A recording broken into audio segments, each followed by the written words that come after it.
You have found the Open Eclectic podcast, where Nate and Josh talk about everything from mobile games to books to pet peeves to cars to toys. Our interests run eclectic and we're open to more. Welcome to the Open Eclectic.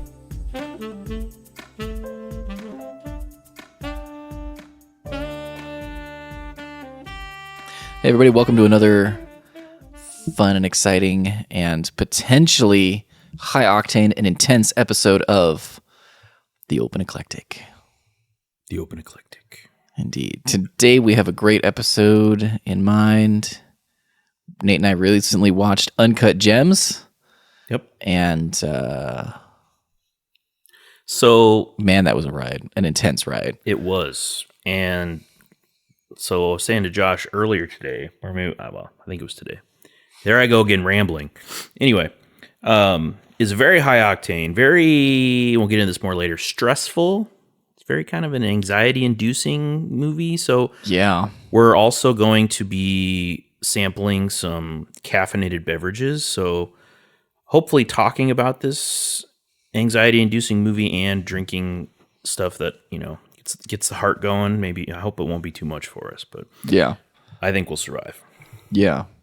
So this is my first foray into Adam Sandler's serious films. I mean, he's only really had he's had more than two, but in my head, and the fact that I've only actually seen two of them now. I've seen Punch Drunk Love and now Uncut Gems. But I think there's like the one about with him and like Don Cheadle, maybe like these guys that like living in New York after like post 9/11 or something. I remember that. Yeah, and Don Cheadle's like a homeless guy. See, I don't know. I was like, or something. I heard a little bit about it. I always wanted to see that one. I never did. Oh, and he plays music or something. Something in music. So yeah. Listeners, feel free to, write us with corrections if we're wrong. But I mean, the man has some acting chops other than, physical, absurd kind of slapsticky comedy. Slapstick stuff. Yeah, That I he's mostly well known for. My first Adam Sandler movie was probably Happy Gilmore. Yeah, probably a lot of people's first foray, and that was just straight up like straight out of SNL. The funniest thing I ever saw, probably. Yeah. At that time, I loved. I still like that movie to this day, even if I can acknowledge how cheesy and maybe dumb it is. But I mean, it's fine.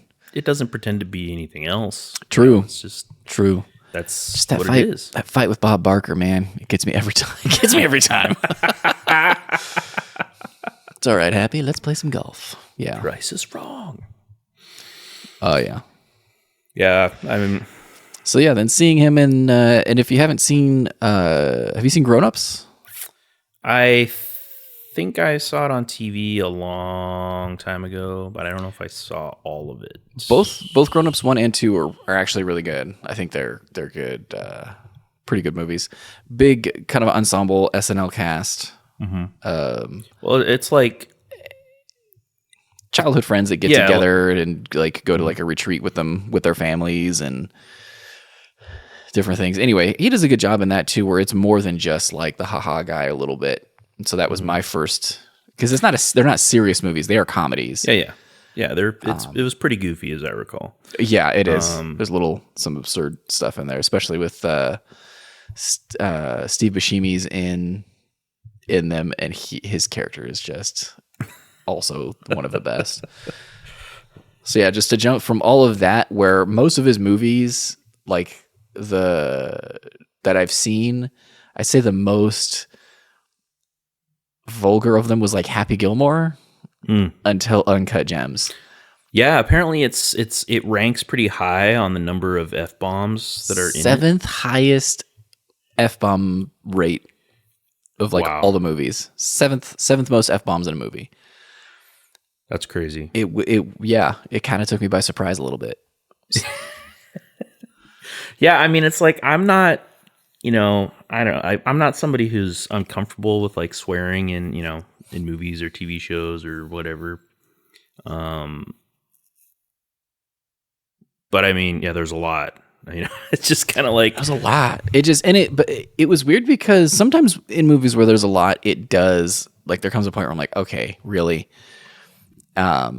And this felt like really natural to me. Like everybody who was just, I was like, wow, this is really just how maybe this is how he talks in like his private life. I don't know, because it really was just flowing. That's my boy. My dear boy is called acting. Yes. Sir Ian McClellan. Peter Jackson called me and said, would you like to play Gandalf the Wizard? And I said, now, Peter, I am not actually a wizard. Sorry, that's like one of the best.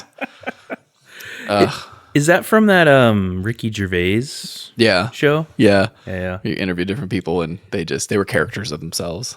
I saw like a Liam Neeson one. Oh, that's pretty good. That one's probably my second favorite. So in that vein, like I was thinking of like something that's been attributed to like a story that like Dustin Hoffman told about like I forget. I think it's Dustin Hoffman. And I could be like totally wrong. Like be like, yeah, Abraham Lincoln told Dustin Hoffman one time. No, so I'm not. Hopefully, it's not that far off. I want to say it was like Laurence Olivier. Maybe. Okay. I could be totally. Feel free to smack me if I'm totally wrong. But like Dustin Hoffman was doing like he was getting into like deep into like method acting, like depriving himself of sleep or something like for some particular role, and like trying to get into that mode for whatever the role was. And then like Laurence Olivier is like, it's like, have you tried acting? Like, or something like that. Like, don't, that's what we're actors. We pretend for a living. So it's like, you don't have to actually like live through it. You're an actor. You can just professional pretenders. Yeah. There's all kinds of, I do always find that interesting. The different acting method actors and Daniel Day-Lewis, of course, is like the king. Yeah. Of that. Apparently like Jared Leto on the Morbius set would method act real hard. And in the beginning of the movie, he's apparently like crippled. So he's like walking with a cane, and so like he would have to take really long bathroom breaks because he would like hobble all the way to the bathroom and come on, apparently, and people were just not having it. They were not thrilled. I think you can take it too far. I think so. I read Daniel Day-Lewis, didn't he do so? There was like a movie where he was supposed to be like paralyzed. Maybe? I don't know if like paraplegic, quadriplegic, but he like he wouldn't come out of character, so he'd have to like they'd have to come and clean him up or like carry him around or something. Yeah. Okay. Although the man has like every time he's in a movie, he gets Oscar nommed if he doesn't win. So hasn't he like retired supposedly from acting now? What was like the last role he did? Like Lincoln? I think it was Lincoln. Because There Will Be Blood, but that was before Lincoln. Also, both pretty good movies. I haven't seen either one. The only you need to watch There Will Be Blood. Daniel Day-Lewis movie I've seen is Gangs of New York. What? Okay. You've taken my confession, sir. This doesn't leave us, right? Sure. Cool. Yeah, don't tell anybody about this. You should. There Will Be Blood is fantastic. It is another movie where you're like, you do not feel comfortable. Like, it's not a feel good. Like, you're not going to be like enjoying the characters. Yeah. You're not going to be like, man, you're not going to be like, I really identify with this one, and I like this one, and they make me feel good inside. None of that. It's going to be, it's a ride. So it is a ride, and it's like, it is a performance like for the ages by Daniel Day-Lewis. So it'd be like a double feature then with Uncut Gems, because one thing I noticed in this movie was there was not a lot of like at first you kind of start out rooting for Adam Sandler's character, right? A little bit, because you're like, he's like the little guy, the underdog, Howard Ratner. Yeah. Yeah, he's like an underdog. He's a jeweler. He's got this weird shop up in, it's like 4 or 5 floors up, and you have to have like this, like get buzzed in to get into his. Yeah, it's a real serious, like, jewelry shop, and he's got all kinds of stuff in there. Yeah. You know, I almost said the other S word because, you know, we're talking about this real vulgar movie. So, yeah. You know. So real quick before I forget, the Dustin Hoffman thing, it was Laurence Olivier. They were both working on the movie Marathon Man. Marathon Man. Okay. 1976, I think. Yeah. Yeah. So apparently he's like, my dear boy, why don't you just try acting? Yeah. So you know. Yeah, just pretend like it's fine. Anyway, just pretend. You don't have to actually do it. Don't do it. Just pretend. A lot of times too, I forget who said this, but I was watching an interview and they were like asking an actor about his what he does, like what his process is and stuff, and he was like, "Yeah, I just always find that like method acting is an excuse for people to be jerks to other people." And I was like, "See, all right." I mean, I get there's so many different ways, like you said, to prepare and to like, you know, to get ready for a role and to like get yourself in the right headspace. Some people can't just like, hi, I'm Nate, and then just like, you know, now I'm Bob. Can't do the Robin Williams thing where you just like flow into stuff. Although he's basically Robin Williams and everything, so I don't know if that's fair. And he's just like, it's all, well, majority probably improv for him, I'm sure. Yeah, because he's just playing himself. Apparently there's an R-rated version of like Aladdin. Oh. Because he was ad-libbing so much that they had enough material to do a cut where it was like R, PG-13, PG, and G, and they could have done a cut of just based on his stuff, and there's so much, and I was like, man, someday those vaults got to be opened. Oh, yeah. That would be... Yeah. Great. I don't think Adam Sandler did any method acting per se. I don't think that's in his wheelhouse. Yeah, I mean, I don't know. I mean... Hope not. Waterboy would have been awkward. Yeah. You ain't got no teeth. Yeah.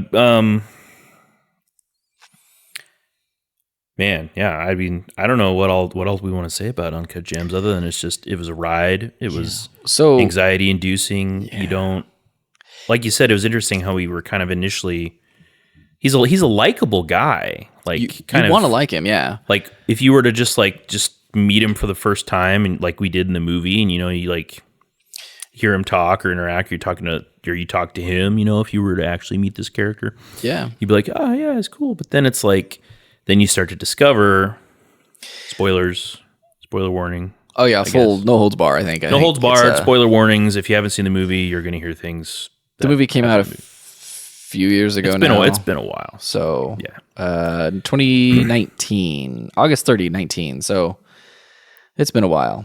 So yeah. So you like, he's likable. He's fast. He's kind of charming, I guess. He's a fast talking guy, but then you discover that he's got like, he owes all kinds of people money. Yeah.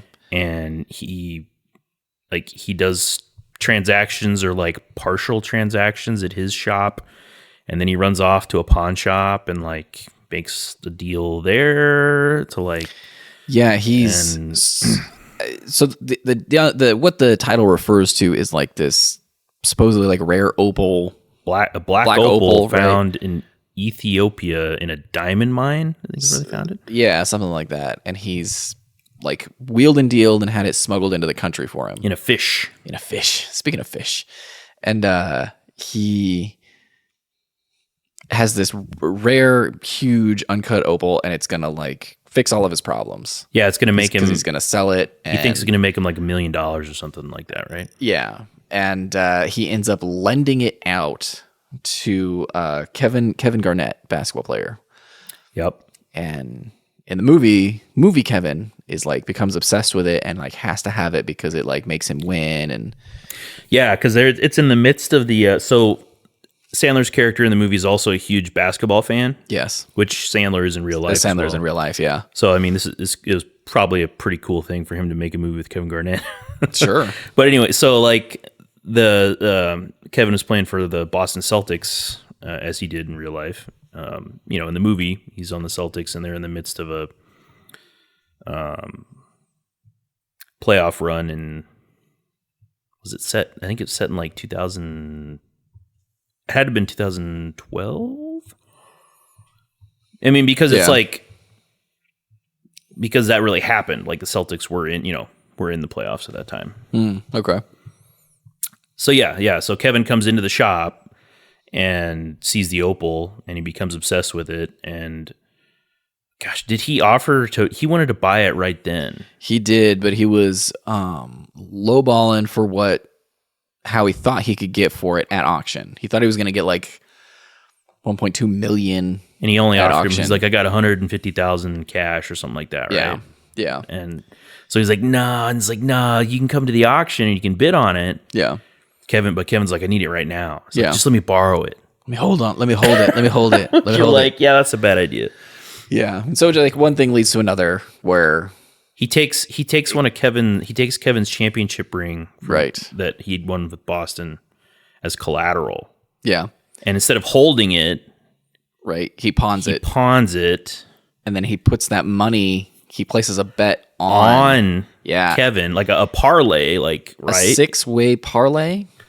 Mm-hmm. So he's got to hit all 6 of these things, but if he does, it's a huge payout, and it's all based on the game that's happening like that night, like after Kevin had taken the Opal. Yeah, and he hits it, he hits all of it, but then it turns out that like somebody else he owed money to basically ratted him out, was like, he's never going to pay. He owes me this much, and here's why. And so they canceled the bet. Yeah, they canceled the bet, so he didn't make anything. So he didn't make it. And I was just like, you're like, as you're watching it, like, maybe that's what it's going to be. And he's going to like, at that point, I was still under the impression that like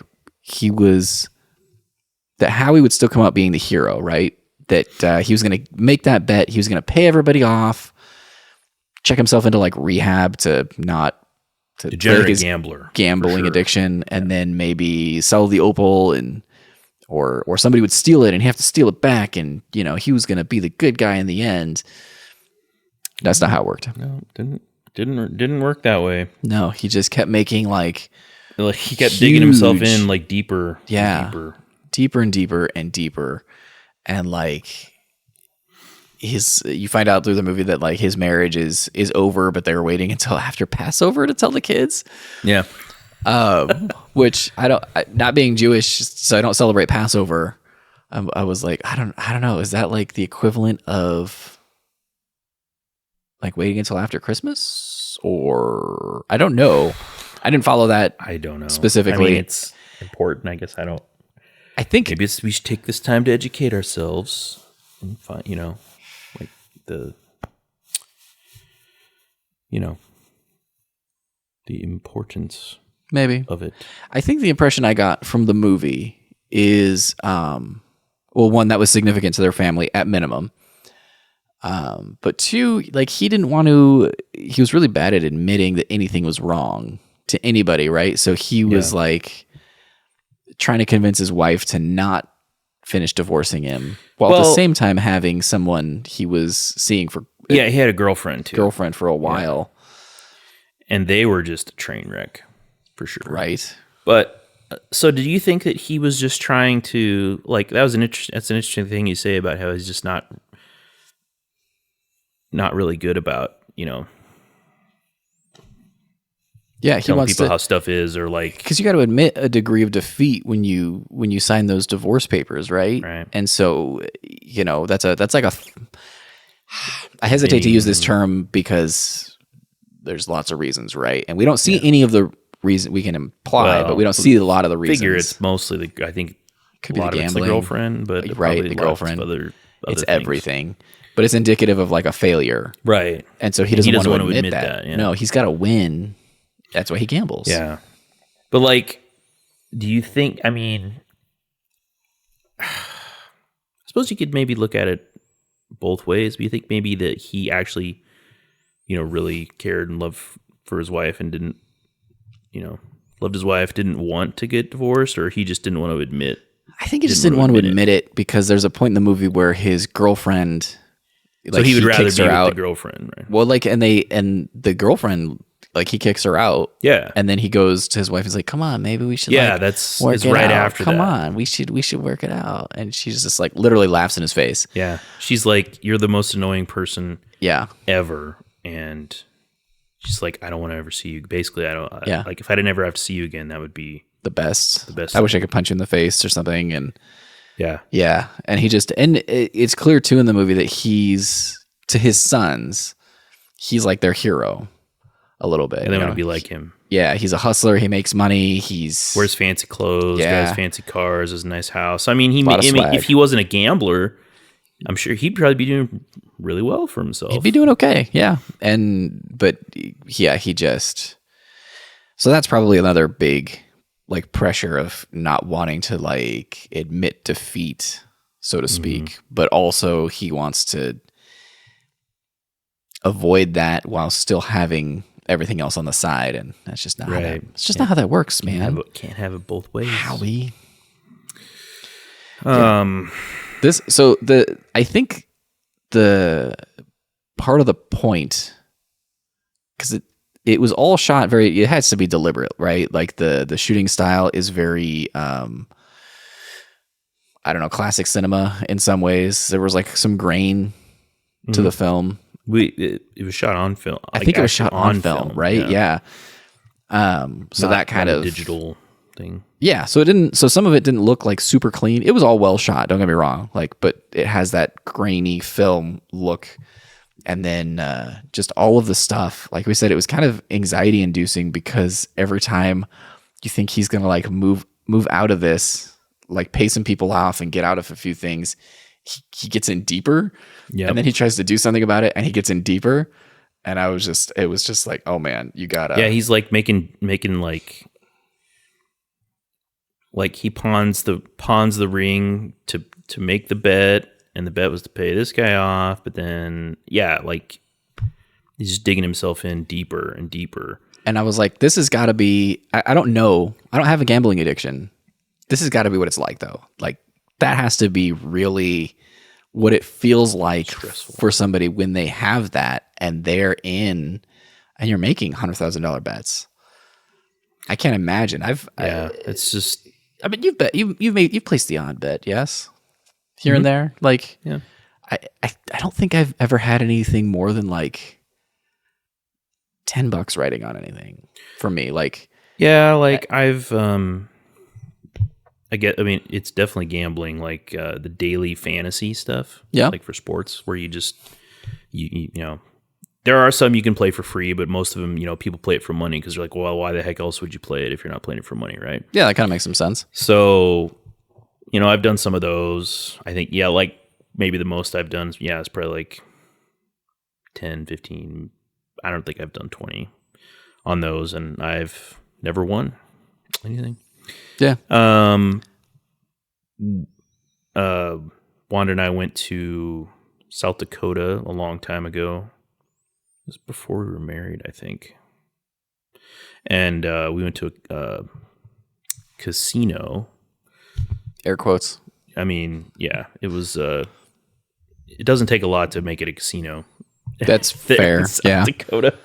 They're just like everywhere. I mean, it wasn't bad, but it wasn't like, Vegas, right? Sure. So I think I didn't actually sit down and play like blackjack or anything, but it was like a slot machine or something. I think we went in, I don't know if we took $100, like $50 each or something. And we lost it all.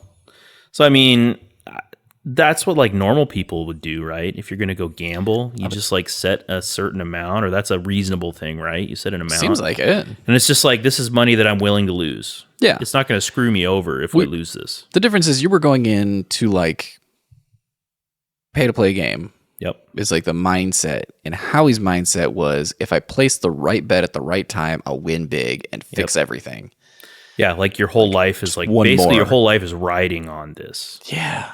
And what sucks for him is that he hits it, and he would have fixed a lot of his issues, but the guy who he owed the money to, one of the guys, he basically blocked himself from getting money. I know. I was just like, oh man. But I mean, the movie would have been really short either. if that would have done it. So yeah, I can't blame him either. Like, You don't want him going into the hole to somebody when he owes you money. Yeah. And has for a while, and it's not like, where's that $50 you owe me? It's like, oh, it's where's that $100,000? Put it on. I bet it on something. What? Yeah, that's the whole reason you owe me money now. I assume, right? That's right. That's the assumption, right? That's why you owed the guy money. Yeah, he did. Who was his brother-in-law? Yeah, that's another wrinkle. Twists there. You got to sit down and they were they celebrating Passover? Yeah, they were, because they were reading the plagues, I believe, and they would read them in Hebrew, and then somebody else would read them in English, and so they're sitting there for this like solemn celebration, and everybody's got yarmulkes on and everything, and and he's like across the table, and they keep making eyes at each other. Well, because at that point, his brother-in-law had already like squeezed him. Well, came into his shop once with his enforcers came in once to the shop, right? Yeah. And then they had already like roughed him up at the school play, which that was wild. That was so wild. And then he's eating dinner. They're doing this celebration, and they're across the table from each other. The self-delusion that he would have to just keep moving forward. Like, yeah, no, I just one more bet and I can fix this. All right, let me ride me for this. Let me do this. But you wonder how did he get to where he was? Like he had to have enjoyed some degree of success, because I mean he's got a nice house, he drives fancy cars, he's got this shop full of inventory. He's his wife presumably has an income. I didn't get. Yes, we don't know what his wife does. I don't know what she does. Yeah, anything and. So it's like, I mean, I don't know. Was he always a gambler, or did he turn into one? Or I guess that's just kind of fun to think about, I guess. But living on credit. Yeah, could be too. There comes a point where if you owe enough, people like banks and stuff. That's why like billionaires and millionaires don't have like their houses repossessed like the rest of us would if you default on your loan or whatever, or if you go declare bankruptcy, they take you out to dinner and be like, hey, how's it going? You gonna pay us? Because you owe too much to put like a huge squeeze on. And so he probably has some success with his business, right? But I don't know. Yeah, I don't know how you end up in that place where you're just chasing that high. But maybe like you said, maybe like credit, like he took out a bunch of loans and then he couldn't pay them off, so he like had to start going to less and less reputable, lenders. Could be because the banks won't loan him money anymore, so maybe he's got to go to the mob. A lot of robbing Peter to pay Paul. So like you owe the bank, and now you owe the mob, and now you have, or maybe you always had, a gambling addiction. So that's just another complication to this whole thing. So. He was also the friend of his that introduced him to Kevin Garnett, or brought Kevin Garnett in. He would sell what he's passing off as real watches, but I was reading, and I guess he was selling counterfeit, like Howie would let him sell counterfeit. Look, Keith Stanfield watches. Who's been in like a bunch of stuff.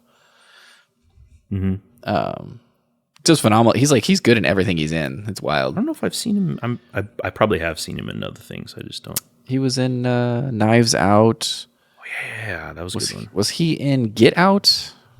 Haven't seen that, but I need to. I haven't either. Also, Nope. Let me see that. Sorry to Bother You. Yeah, a bunch of stuff. Get Out. Yeah, he was in Get Out. Photograph. All kinds of stuff in his repertoire. Yeah, so I did not know. I don't follow basketball, as we've kind of established. I'm not like the sportsing guy, so I had to look up and be like, oh, Kevin Garnett is playing himself, so this is a real basketball player. That's cool. Yeah, totally. Yeah, that was like a big thing that stood out to me when I heard about the movie. Like, of course, I'm like, oh, Sandler in a serious role. Okay, cool.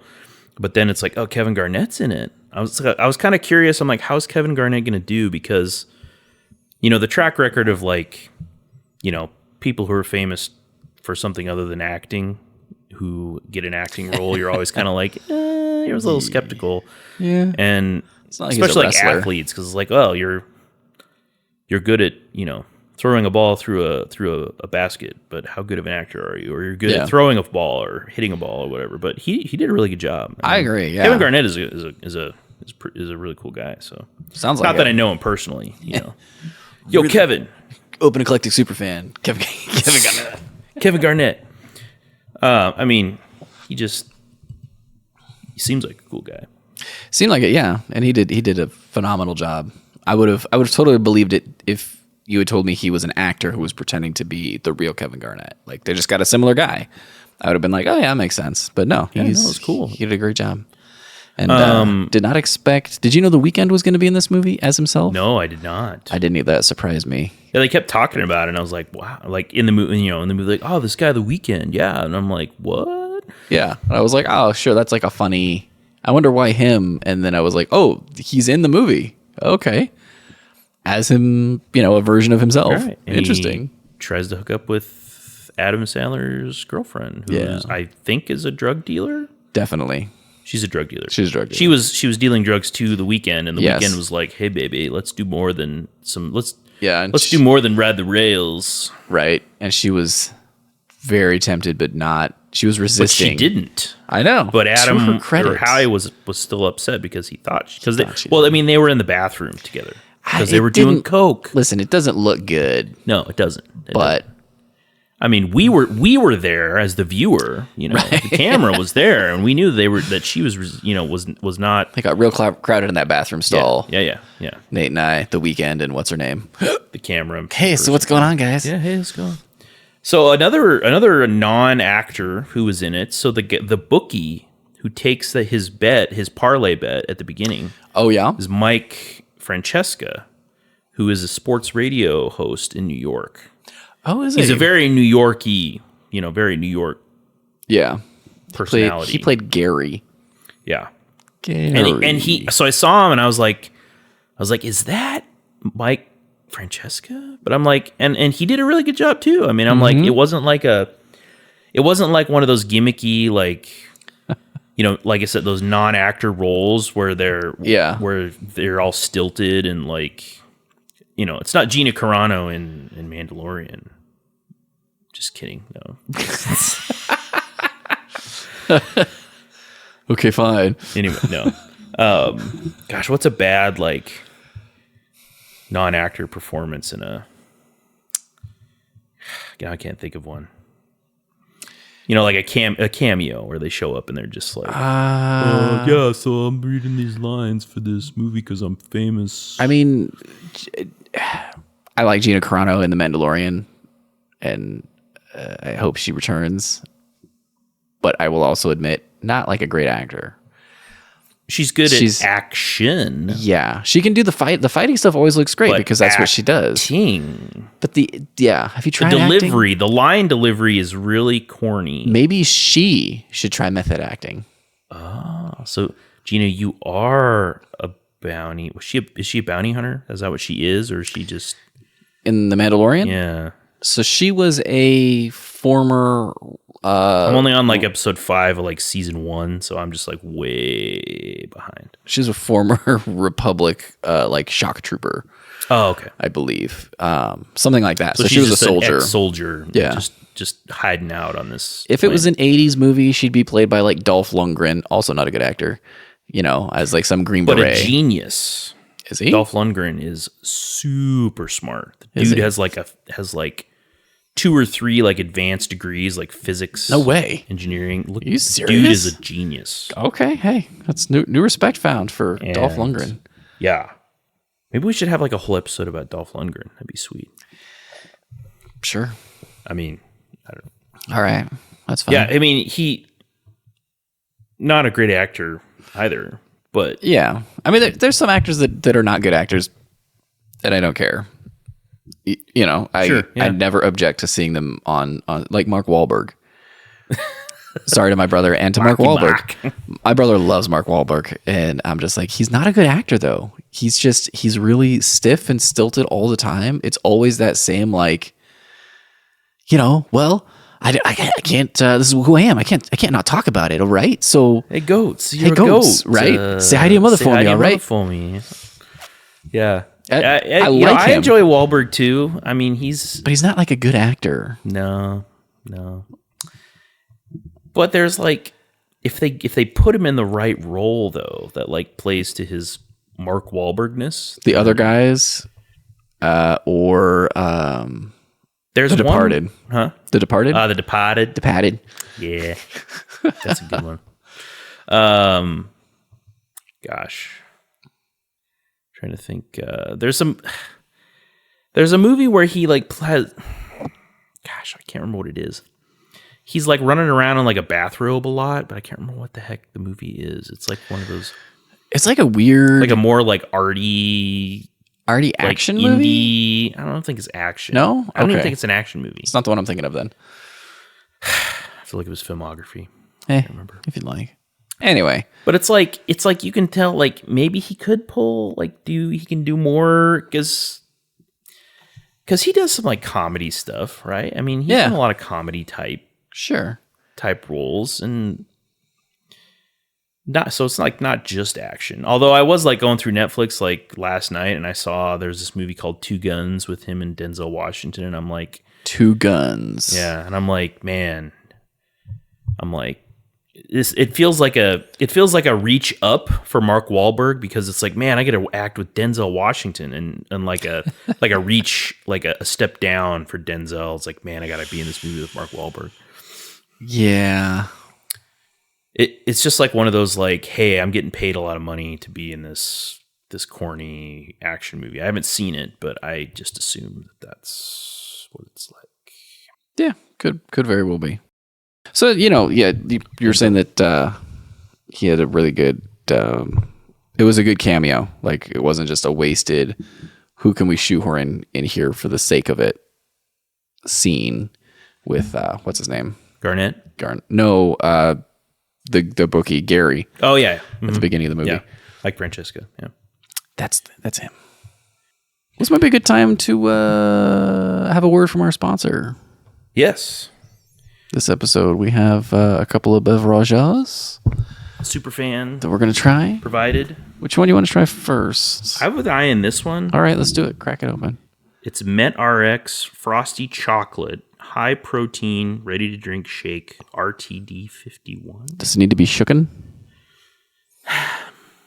Let's see. Directions for adult use. I like how they point. Are there directions for child use? No. Oh. It just says adult use. Now, does this actually have caffeine in it? Be weird if it didn't. Milk. Slow digesting proteins. Shake gently, serve chilled. Okay. Wait. Give it a gentle shake. Let's see what we got here. 1 can. This is no lie. I did go to the gym today. So all right. The whole instructions here about, you gotta have your protein, bro. Drink 1 can of RTD 51 immediately following your workout to help support muscle recovery. That's probably the chocolate in it. I don't. And the ingredients are really small. I can't read them. Okay, is there caffeine in this? Tell me. I don't know where it would say that. What does it?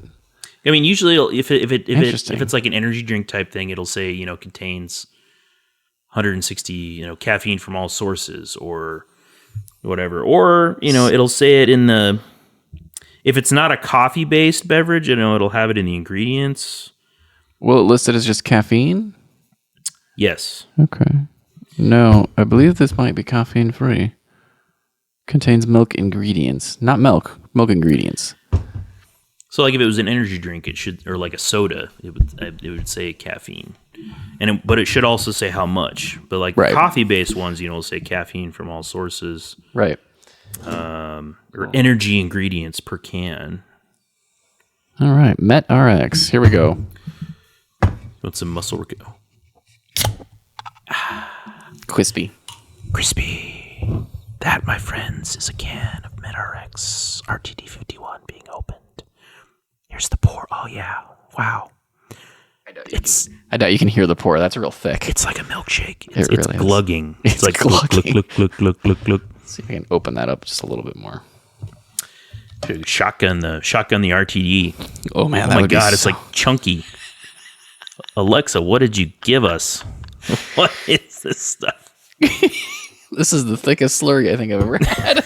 I don't even know what to call that. Slurry. It has a high viscosity. Yeah, does it coat the side of the glass? It does. Oh my goodness. Oh yeah, that's like... Okay, so my muscles are like, give us the MedRx. We need to recover. They're twitching in anticipation. All right, here we go. Okay, I'm gonna drink the MedRx. Sorry, I'm in an ASMR. Maybe I have a second calling as an ASMR producer. ASMR producer. Do people still do that? Yeah, it's a thing. Huh? Yeah, it's got. Oh wow, it's got like a. I'm sorry, this has like a pretty chalky. Like I feel like this is a powdered chocolate that they added a milk adjacent thing to. Yeah. All right, here we go. Let's go. All right, here we go. First taste. Oh my word!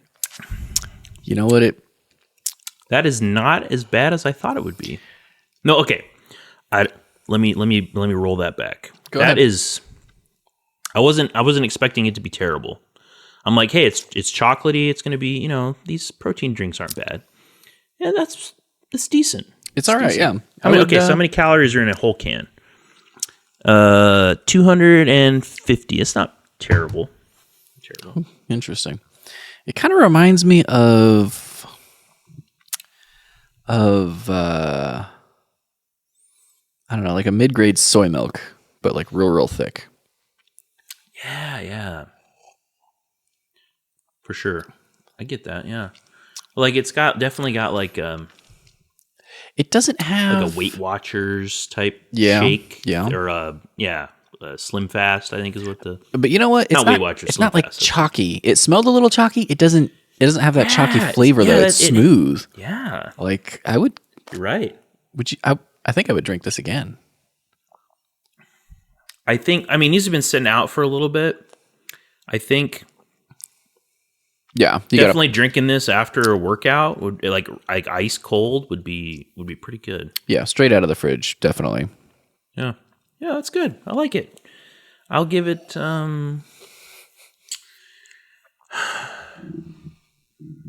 Okay, so I was commenting on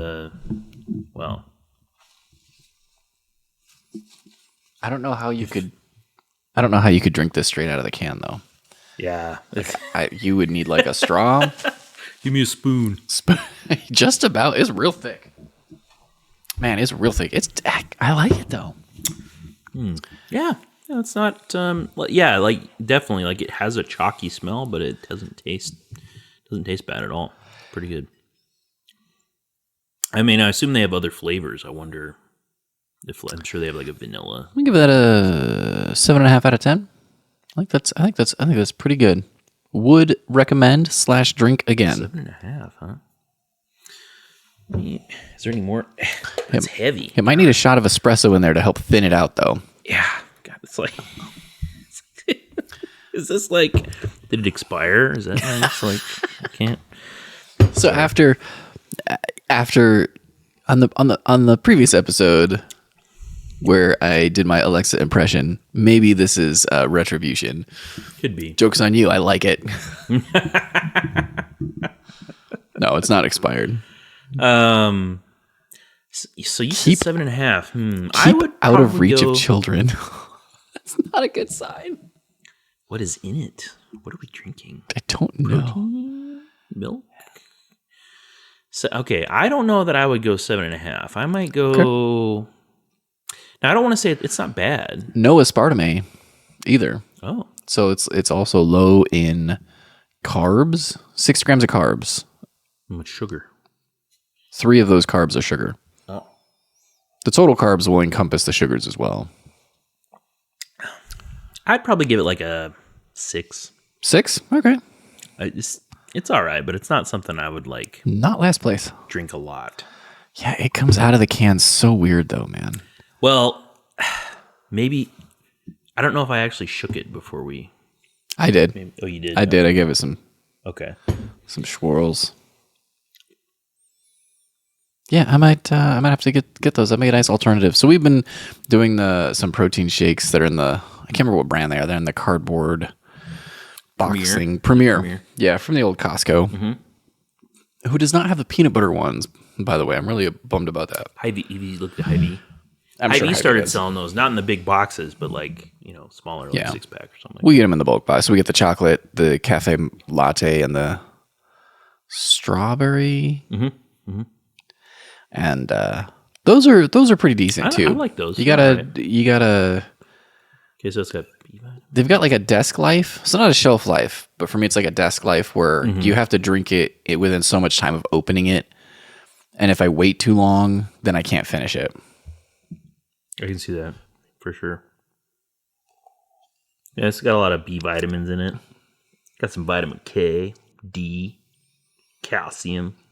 Got some metals in there. Got some heavy metals, copper. Really? Chromium, iron. Huh. That can't be good for you. Some folic acid. I'm gonna finish it. Yeah, this is all right, but it's like, I guess if you're now, I said I went to the gym today, but I'm not somebody who's working out like every day. So, but if I was, and if I was like, into working out a lot, lifting weights, it'd be, be a good thing to drink. But I give it a 6. Okay, yeah. It's now, and also considering that I don't think it has. We don't think it has caffeine in it. It's not caffeinated, no. Yeah, so it's purely, protein. Get some calories, some protein, get some recoveries going on. Yeah. Pretty good. I like it. It's a fun thing to try. Never had. And it's called Frosty Chocolate. Kind of tastes Cool Whip infused. What if you made like, you said espresso. What if you went like the other direction? Like, okay, I'm bulking, man. I'm bulking up. So I'm going to be like, I'm going to buy some ice cream and I'm going to make a milkshake out of this already milkshake. Ooh. Like mix it with some vanilla or chocolate ice cream. Mix some ice cream and some extra. Because that would help keep it, obviously, it would make it really cold too. So true. It would level up the thickness quite a bit as well. That'd be. Or I suppose you could probably be tasty. You could make like a smoothie with it. You probably. If I had a frother, I would consider like an immersion frother. I would consider doing that because I bet you could make a nice whip out of this. Yeah. The possibilities are there for sure. They are. I think it tastes good. Yeah, the thickness, like the pouring, is like you said. It would be kind of difficult to drink it out of a can. It is not shotgunnable. Yeah. I don't think you could not like. You would choke. Not as bad as like shotgunning a tub of cottage cheese or something. But I think the cottage cheese would be easier.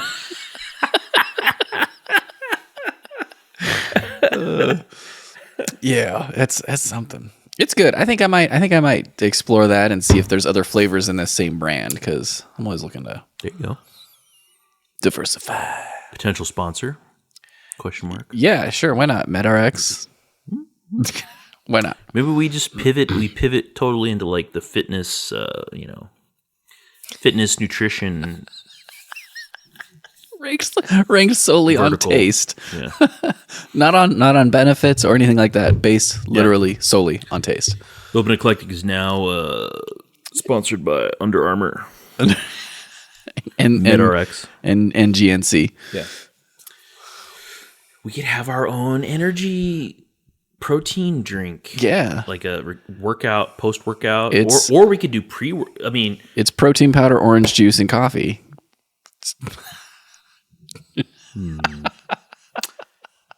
Are you serious? Because a little, because we tried that. Remember we tried the orange juice and coffee thing? Oh, yeah, we did. Because you had seen it on TikTok. I did, and it was not. I had high hopes that it would be tolerable, and it really kind of wasn't for me.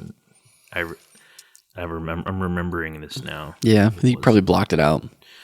No, but see, if we were sponsored by GNC and MedRx, maybe we could come up with the Open Eclectic pre-workout because we're all about caffeine. So yeah, pre-workouts are just like uber straight energy, calf. So you get those pumps, lift those weights run faster and jump higher and lift more and like PF Flyers.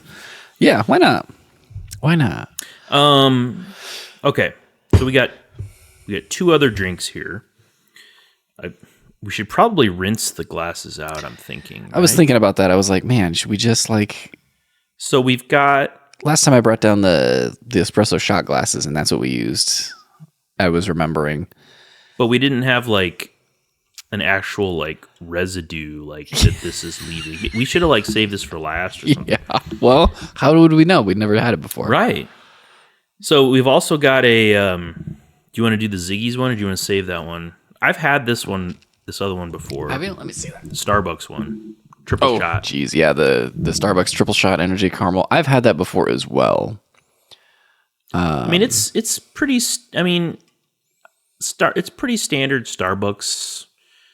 Energy coffee fare. It's all right, and I love caramel, so it's like I'd rather have that than like a mocha. Like I'm not a big chocolate. Sweet mother of Abraham Lincoln. I'm sorry. There's 1,050 milligrams of potassium in this Starbucks thing.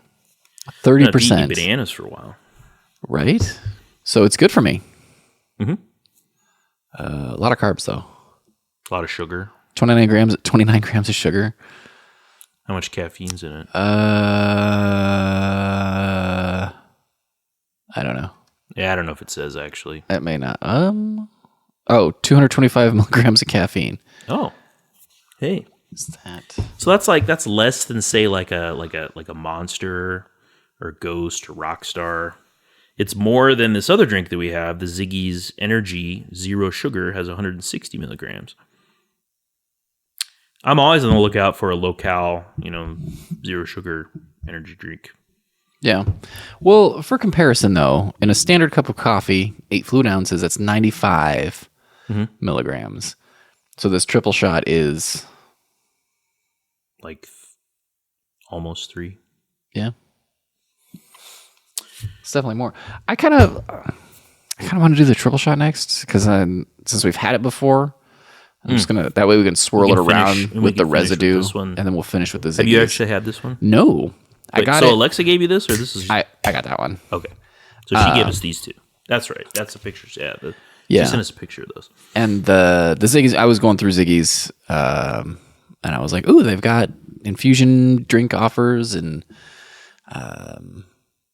they have their own energy drink thing." So I was like, "All right, well, I'll try it. I could always use a little backup for my office." And then I was like, maybe we should drink them with these. Yeah, I ain't scared when it comes to energy drinks, man. I'll try them. Energy, coffee drinks, protein drinks. For the most part, energy drink wise, I stick to Red Bull because I can get the zero sugar and I can get the smaller cans. The thing I don't like about Red Bull, the taste. I actually like the taste of Red Bull. I like Red Bull a lot. All the different kinds too. Some I of feel those like Red Bull is more expensive, right? Is it? I feel like it's pricier. I think a lot of energy drinks, like they run at least around here. They're running like about $2 ish. Like some of them, like there's some that are slightly under $2, and others are over $2. And I think it just kind of. I feel like Red Bull is like the premium. The primo, like kind of they kind of kicked off the whole energy drink race. Yeah, and they're kind of like when people think energy drink, they're like Red Bull. Yeah, it's kind of like the Kleenex or the Band-Aids. Yes, the little bit. It's like, give me a Red Bull. I'm gonna Google that. I'm gonna, It's although Monster's done a good job. Yeah. Coming around, but it's like Red Bull is like the most synonymous with energy drinks, and they have really great commercials. Yeah. But you don't see them a ton, though. Right. They're kind of judicious with those. Red Bull had like some of the best initial marketing, though, too. Because it wasn't commercials. People weren't buying them. And so they went around like London and they would leave empty cans in trash cans and on the street so that people would see them and be like, oh, other people are drinking this. I'll try it too then. Yeah. It's kind of a cool. Red Bull's got it's got a pretty like clean, if you want to describe it that, like a clean kind of crisp especially the original, like just crisp taste to it. You know, it's not like overpoweringly sweet like some other ones. Yeah. Or like, you know, like blowing you away with all these different like fruity combo flavors and stuff. It's just kind of like, it's pretty just straightforward, you know? And it pairs well with stuff. Yeah. The Scooters does the Vertigo smoothies where it's fruit and Red Bull. And they have a bunch, like, they've branched out and with like some other fruit flavors, like, but it's like single fruit. Mm-hmm. Like a blueberry or pear. Or like they don't overcomplicate it, which I like. Yeah, some of these other, like, I agree. Totally agree. Like some of these other, like, you know, the TikTok generation, the TikTok kids with their like fruity marshmallow, pineapple, explosion, unicorn, blood, energy drink that you drink it and you're just like, oh my God. I actually had some coffee that was called Unicorn's Blood. Oh. How was it? Good. Got it from Whole Foods. Back in the day. Been in a Whole Foods once. It's interesting. You go there a lot? I go there just enough to remind myself that I'm much better than everyone else. No. Okay. Like, I was in a Whole Foods the other day. Yeah. So we do periodically. My family does fancy Catan nights, where we play Settlers of Catan and we eat fancy cheese and crackers. That sounds like a fun tradition. It is. It's great. And sometimes we get bubbly, and sometimes we'll do fruit, but mainly the cheese and crackers and game. Gromit. Exactly. So we go to Whole Foods because they have a good selection of cheeses that are like more fancy. Right. They also have a really good veggie food selection. Oh. So now is it like their own? Is it all like, is all the stuff in the store like their own brand? No. Or do they have name brand stuff or Yep. like stuff like commoners like myself would recognize? It's not like Trader Joe's where Trader Joe's has a lot of their own it's all Trader brand Joe's of stuff basically. They just curate other stuff. There's a few Whole Foods branded stuffs, but for the most part it's just stuff. Cool. Well, we do appreciate a good veggie food selection, especially the whole Big Frank's disappearance, like massive shortage, has been troubling for our household. Had to go to the Adventist Book Center here in town, which is fine. Probably a little more expensive than a grocery store, but they at least have it. Depends on the store. Yeah. We've ordered from Amazon before too. Oh, have you? But anyway. So that's like I doubt that Whole Foods carries Big Frank's. I prefer Big Frank's for the veggie dogs. That's my go-to, but nobody else in my house cares for them that much. Really? Wife hates them, like will not eat them, which is fine because I'm like, great, more for me. Right? Yeah. So listeners, if you're not familiar with Big Frank's, those are vegetarian hot dogs. Yeah. There's a... Come in a can. Now, it used to be 8 in a can, but Loma Linda, the place that makes them, have shrunken the cans, and now it's only 6. Same price, though. Yeah, yay. Not really. I guess nothing's inflation-proof. Deflation? Anyway. Yeah, I remember my first experience with that type of thing. When I was a kid, my family's go-to frozen pizza was the Red Baron pizzas. Oh yeah, those are good. I like the crust. Yeah, which are we still like them, like as an adult. But I remember we were like, oh yeah, they fit perfectly on our pizza pan too. And then all of a sudden we were like, wait a minute, it's smaller than our pizza pan. They used to be really big, right? Yeah. And they got smaller and charged the same price, and that's why. The way it goes. Even though I don't drink it because I don't like tea very much, like the Arizona Tea Company, I love Everybody, I always point them out because their stuff is always like $1. It's $1. They put the price on the can. Giant cans of tea for $1. There's never any commercials because they don't spend money on advertising. And like the CEOs talks about doing stuff with the company to make sure that they can continue producing it at reasonable prices. That's awesome. Yeah. That is awesome in like the same way that the like CEO of Costco has said, hot dogs are always going to be like $1.25. $1.50? Or $1.50. Something like that. Hot dog and a soda. Is it the soda that's $1 and you get the other thing for 50 cents, or you think it's the hot dog? Anyway, shower thoughts, right? I don't know. I mean, the soda doesn't hardly cost them anything, I'm sure. Well, it doesn't anywhere. You're paying for the cup. Right. Is how it was described to me. Stuff's cheap. So we've both had the Starbucks drink.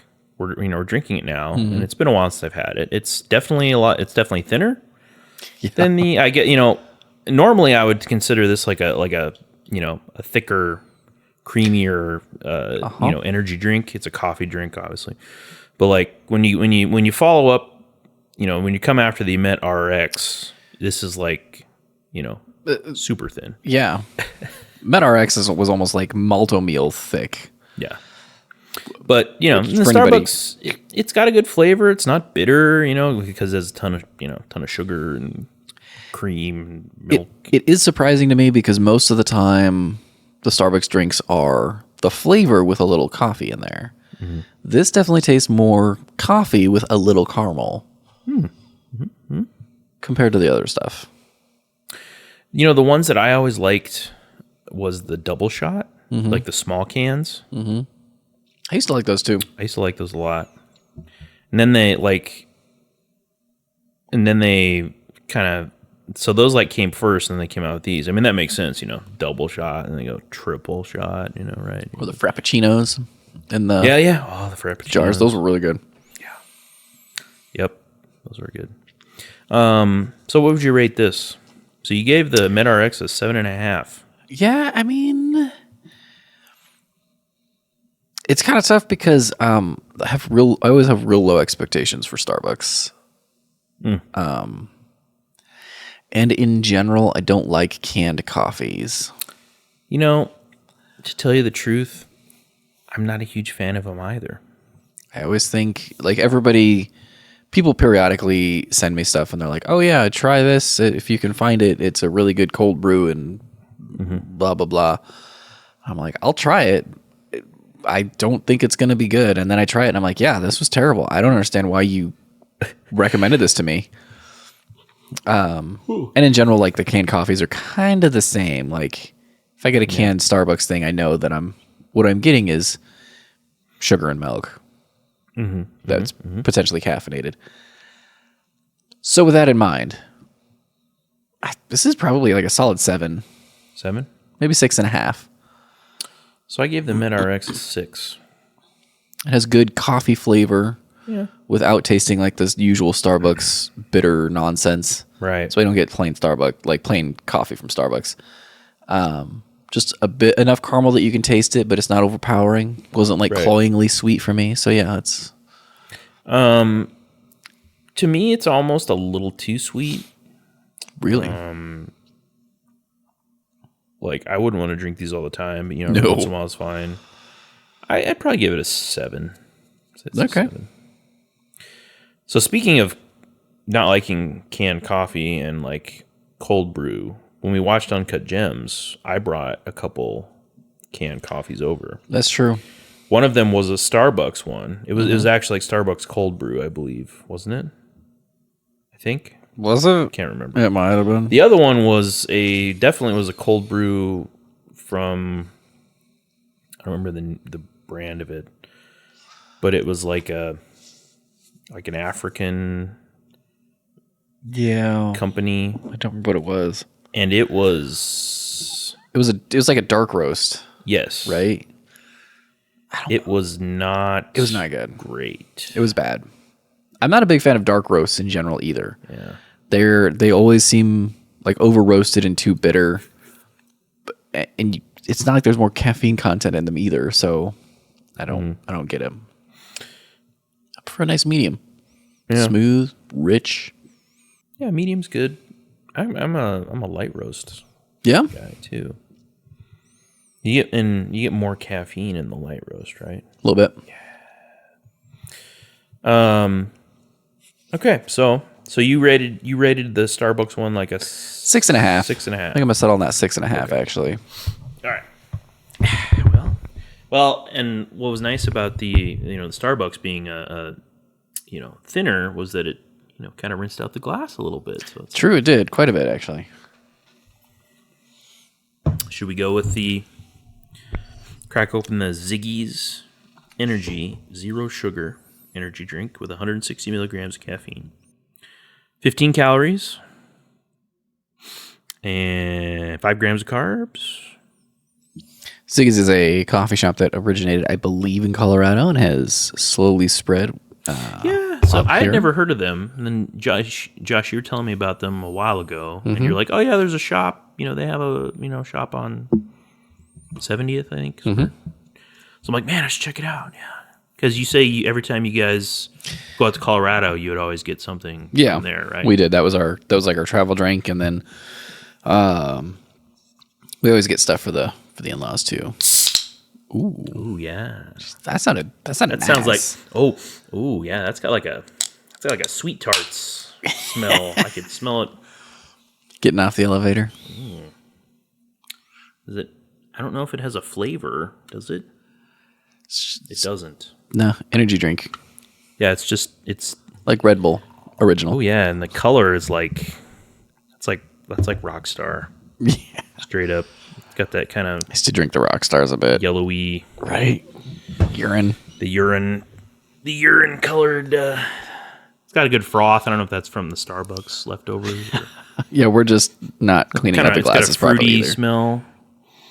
Yeah, like I described it kind of like a sweet tart. Not like overpowering though. Ooh, yeah. That's pretty good. That's pretty. I like pretty that. good, right? Yeah. I don't know what fruit it is. It's definitely like a. Oh yeah, I'm definitely picking up the cyanocobalamin. It's vitamin B12. No, it's it says caramel color, natural and artificial flavor. That's it. That's what I'm picking up. Yeah, I quite like that. It almost has like a Red Bull-y kind of reminds me of Red Bull a little bit. Yeah, it does. Kind of clean, smooth. Doesn't really like bright. Yeah, some of the energy drinks, I think the reason they work so well is because of how awful they taste. So, not this one. Yeah, this one's good. I like this. Yeah. Gonna have to try that with the they do like infusion, like I said, infusion drinks where you can get stuff mixed with it. So, might have to try that. I should start drinking those more. Yeah. I mean, I don't know if I really should. I don't know if I should. It's going to improve my life. Definitely gonna though. Like when I go to Scooters, I pretty much just get the same thing. I just get Caramelicious.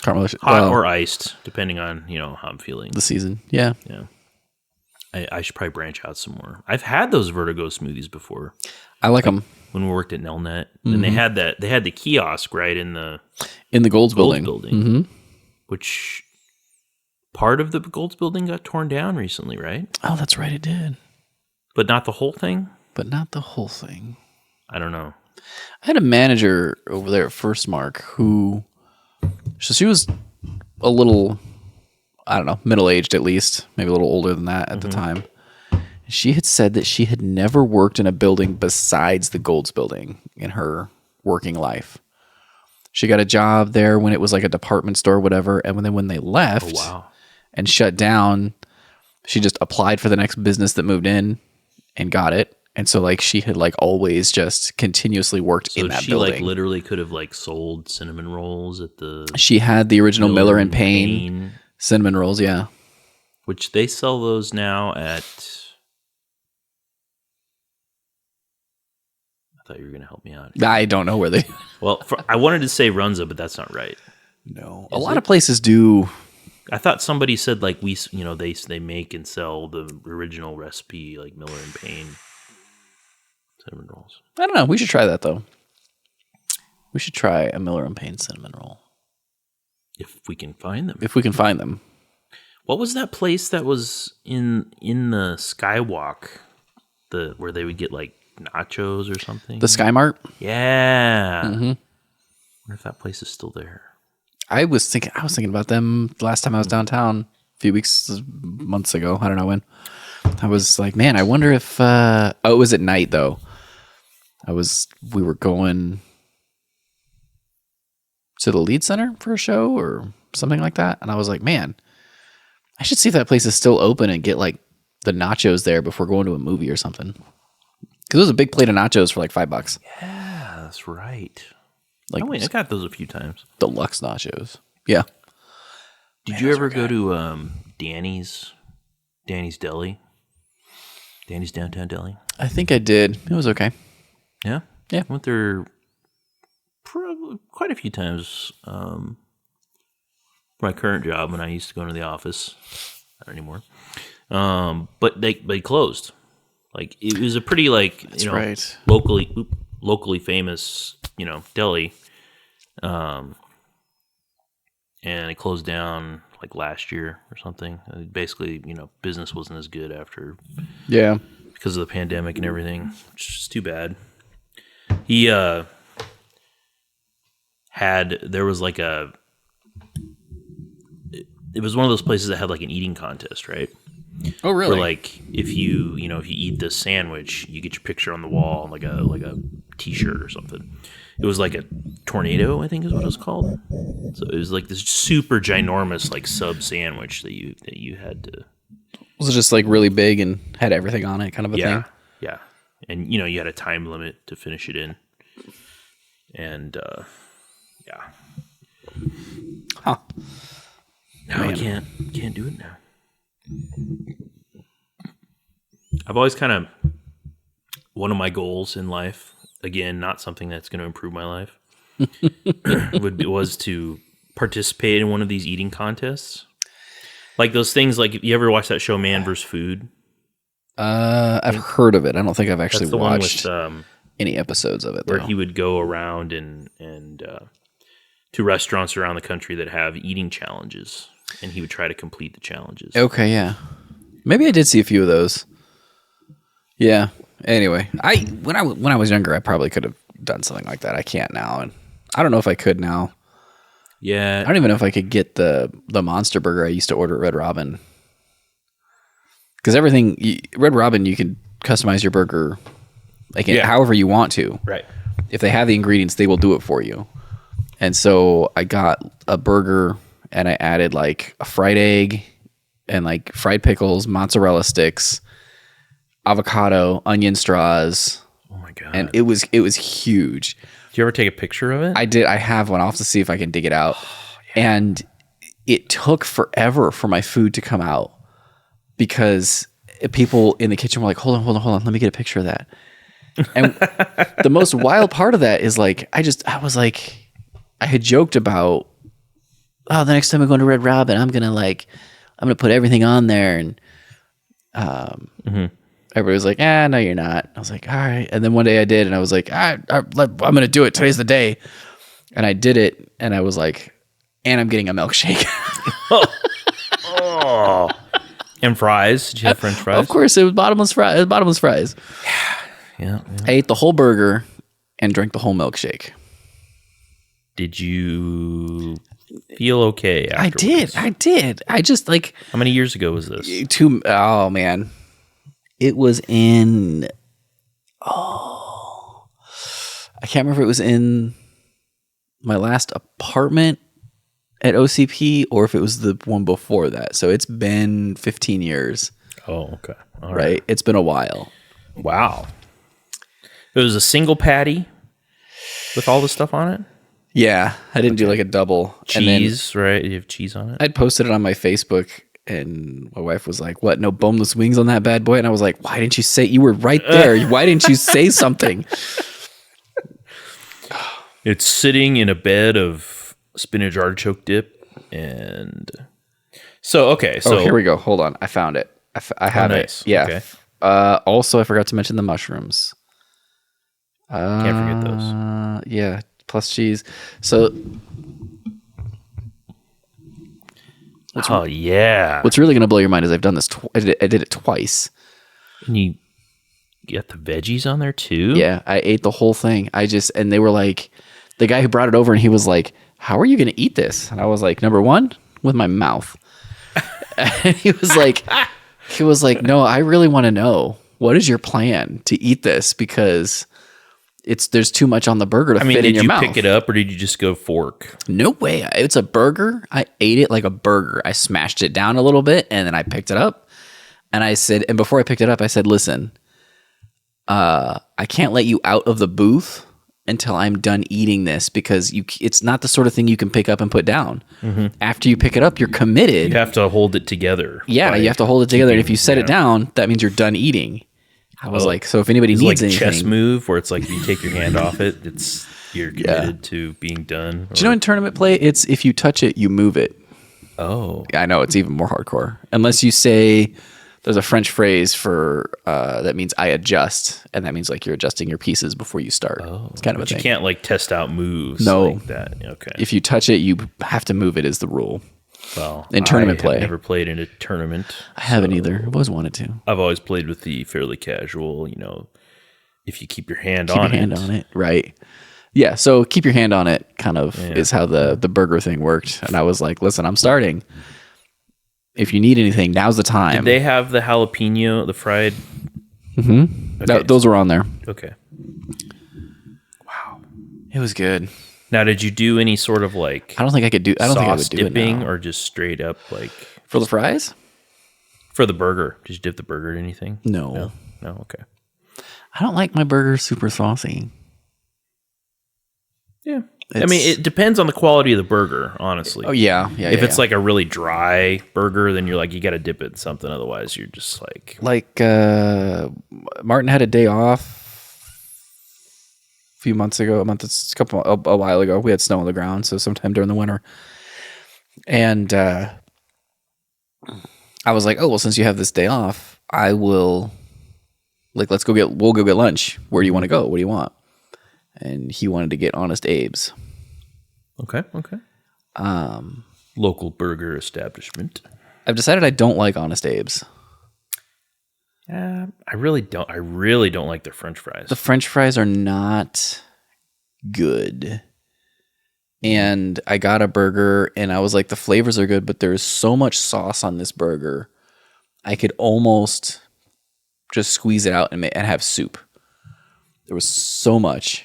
And I was just like, this is not good. But we had a fun time, and it's what it is. I was like, yeah, if I find myself here again, I'm just getting like a plain cheeseburger. Have you been there since then? No. I've only been to Honest Abe's like 2 or 3 times. Yeah. It's like similar experience to that. I'm like, it's all right. I don't like the French fries. And it's like fun because of they put weird stuff on their burgers. And there's a rotating menu, like a Bob's Burgers kind of thing, where they have these crazy different burgers and serve it with jelly beans. Oh my goodness! Yeah, it's exactly like that. Exactly like that. Well, there actually is like a Bob's Burgers like cookbook, or like where I'm sure there are. Where there's cookbooks for everything though. You can make like there's a Sopranos cookbook. Oh God, I gotta get that. There's a couple of them. No official ones, but that's kind of better, I think. Sure, there's like cookbooks for video games. Like there's like a Skyrim, like Elder Scrolls. I've seen that, yeah. Like where where they make the food that's in there. People have made food from Minecraft, Fallout, probably. I wonder if there's a Legend of Zelda, Breath of the Wild cookbook, because in the game you cook food. Mm-hmm. To give yourself different abilities sometimes. Yeah, that's like a real fun part of the game too. It's just like the music and the sound effects, like mixing everything together. Dubious food. It's the best food. It's growing on me. That part of the game is growing on me. Yeah. I do kind of find it a little annoying. Yeah, I mean, because it's like you have to sit there and like go through the whole progression of it. Yeah. Time. But the game is supposed to be chill, right? Like it's supposed to be a more chill experience than where there's like a lot of stuff to uncover. So that's fine. I just have to remind myself of that when I play it. Needed to play some of that after we watched Uncut Gems, man. Holy moly. Did you play No, some after? No? I haven't played it in a while. That's my goal for this year is to finish Zelda Breath of the Wild. Okay. In this calendar year. I should finish it too. I picked it up after one of our game nights, like you were playing it or yeah, it was one time. I was like, or he was. And I was like, I want to play some. And I looked and like my last save was like a year and a half ago. Yeah. And just I don't know. Yeah, I played it 2 or 3 years ago, and then I just didn't. And then Martin played it, and he's beaten the game like 3 or 4 times. Wow. He does like different challenges and all that kind of stuff. He's real good at it. And I was like, yeah, I'm gonna fire that up again. Let's see where I'm at. And I was like, I almost want to like start over. I did. I deleted my saves and I was like, I'm gonna start fresh. I think I need to start fresh. And then I was like, yeah, I should finish it in 2023. I'm not gonna go for 100%. I just want to like get to the point where I feel like I can defeat Ganon. And I'm too old for that 100% stuff. You got time for that? Yeah, we've talked about this before. I prefer to play my favorite games over and over again than find anything new. But we'll see. I found Breath of the Wild. You know, this is over a bit over his age bracket right now, but I wonder if eventually Martin would like Dark Souls. Oh yeah, because he's played through Zelda and beat it a bunch of times. Now, Dark Souls is like famous for being. I mean, everyone says it's like the whole series is really awesome. Like just really great games. Is that the one where there's like no tutorials? They just dump you in and it's like really hard. Correct. Okay. Very difficult. So I've thought about playing that actually. Huh? I've thought about playing that actually. Have you? Yeah. I think they released it on Switch. Are they? I've played a little bit. Now, you may have heard the recent game Elden Ring. By the same developer. And Elden Ring is supposed to be like a more accessible kind of version of this, style. So I played a bit of Elden Ring. It's still difficult. I'm sure it is. It's not quite as punishing as Dark Souls can be. But I'd be curious if he'd enjoy that, especially like coming into it, younger as a kid and not like, see, I didn't really play those, try playing Dark Souls till I was older. Yeah. And have less time. So it's like, well, if I was a kid and I was playing it and I had more time, to kind of just to spend on it, and, maybe I would, I don't know, like the games more, but it was hard. Like, yeah, I started playing Dark Souls, like the first one. And you're right. There's no tutorial. You're just you pick your character, like what you want to be, like what your class is or whatever, and then you just like boom, and then it's just like, and you die a lot. Everyone, you die constantly. Yeah. But what my friend from work, John, who is no longer my work friend because he left the company, but that's okay. Rip. Yep. But he always told me, and I've seen this online too. It's like the game is super hard and you're going to hate it and it's going to suck. But then at some point it's going to click in your head. Like you're going to figure it out and you're going to figure out what this game, what it's about and like what the gameplay, like how to do it right. And then it's going to become like your favorite game. Interesting.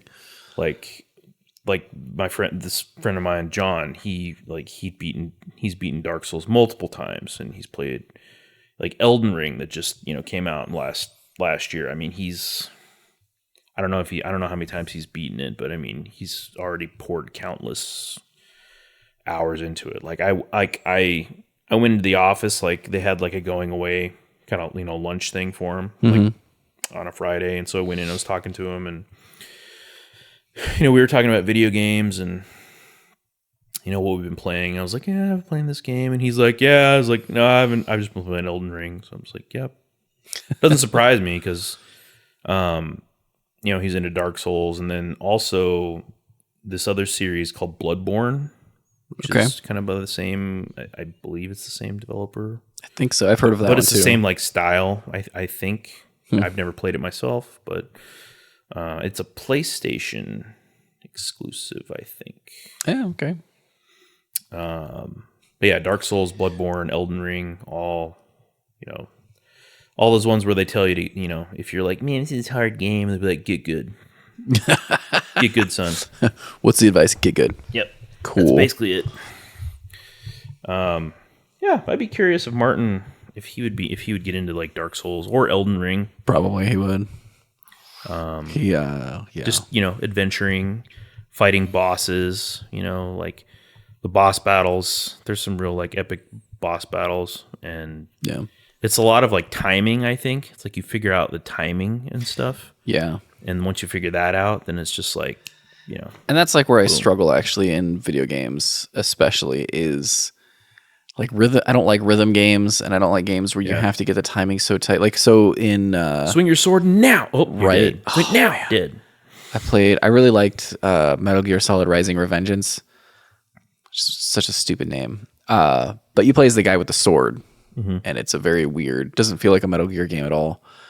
But I'm like fighting this boss. I was like, man, that was like a tough boss at our time with that. My brother was like, well, why was that a struggle? I was like, what do you mean? He's like, we just block. I was like, I don't block in this game. He was like, what do you mean you don't block? How are you getting through it? You have to block to beat the game. And I was like, no, you don't. Nice. I was like, honestly, I didn't know you could block until later. Oh, that's a thing. Until he told me, I was like, well, how do you block? And he was like, well, you do this. Did you not? I was like, no, I always skip the tutorials. So it's kind of my own fault. But like, yeah, I was like, yeah, I don't block. Because it's so tightly tied to timing and getting it just right. And I was like, I'd rather I always not. screw that stuff up too. I screwed up so bad. And so I just don't worry about it. I don't block. Yeah. There you go.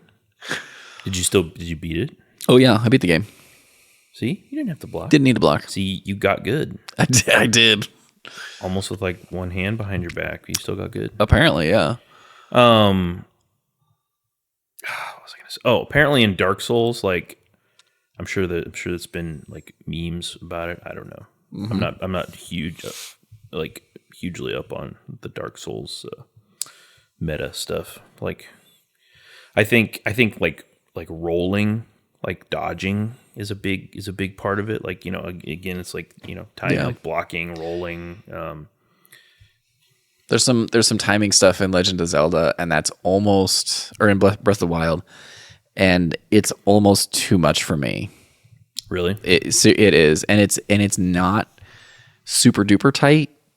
There is some grace to it, but man, I was just like, I was doing something, and Martin was like, Dad, why aren't you blocking? And I was like, I don't know what you mean. I don't block. What is this? He was like, get your shield out and do this, and you can do this. And I did it, and I was like, doesn't that just feel bad, though? It just feels wrong. So, like, you can, and it is important, and it'll help you. And it's better. But, man, I am just terrible with that.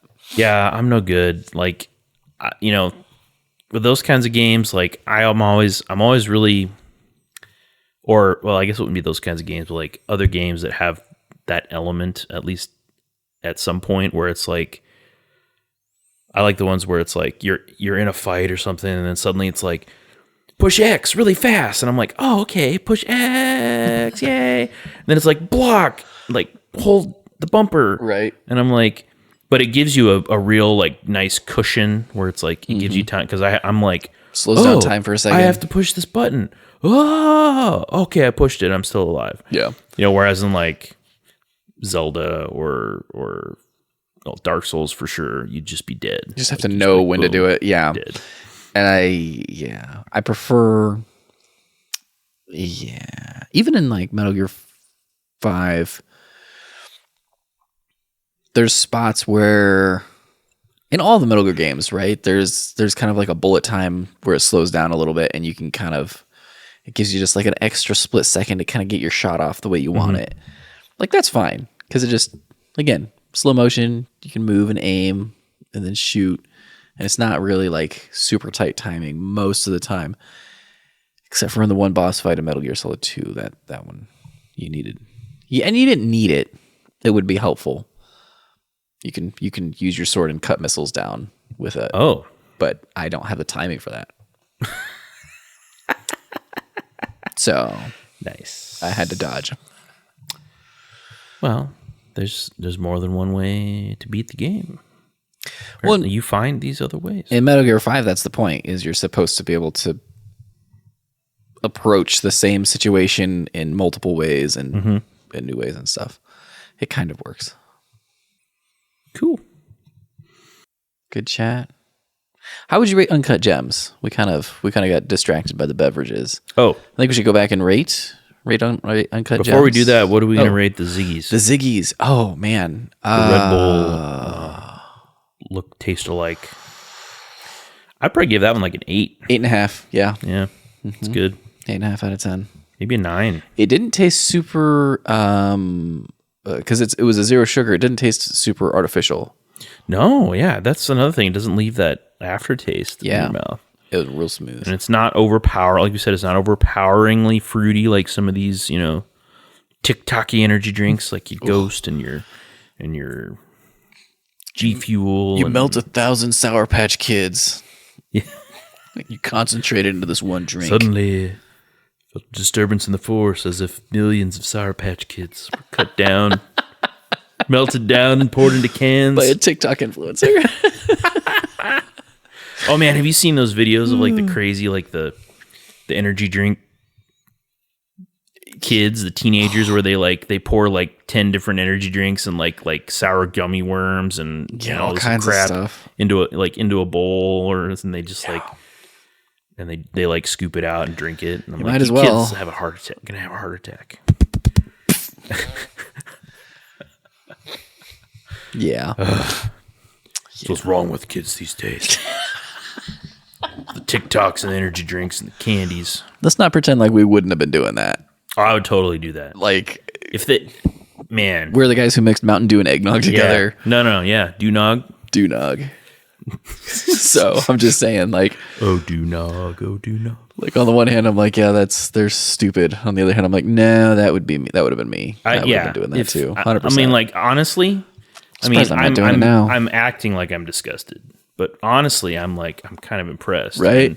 And I'm also disappointed that I didn't like think of that when I was a kid. Like, man, that would have been awesome. Right. The peak of our beverage technology was getting the red vines and biting the ends off of both, and then boom, you had a straw for your Sprite. Yeah. You had like the raspberry. That's how you got raspberry Sprite. Yeah. Man, I remember I would.